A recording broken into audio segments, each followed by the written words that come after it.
আসসালামু আলাইকুম। Hello viewers, সবাই কেমন আছেন? আশা করি সবাই ভালো আছেন। আজকে আপনাদেরকে দেখানো হচ্ছে যে আমাদের গ্রিন হাউসের যে এখানে দেখা গেছে আমরা পকুস রোপণ করছি।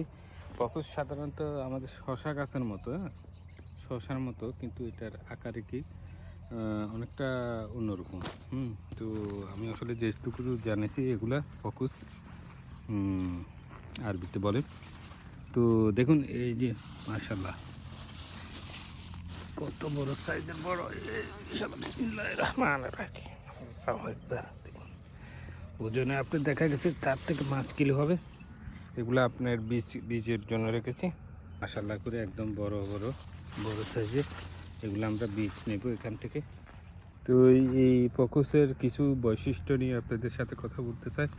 এই পকুসের দেখা গেছে যে আপনার গরমে ভালোই, এটা গরমের ভিতরে ভালোই হয়। যে পকুস দেখা গেছে যে এই গরমের ভিতরে দেখা গেছে যে মোটামুটি এর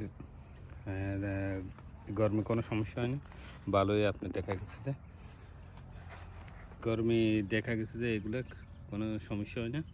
তো এর মতো এখানে বিদায় নিচ্ছি। সবাই ভালো থাকুন, সুস্থ থাকুন। আল্লাহ হাফেজ। দেখা হবে অন্য কোনো ভিডিওতে।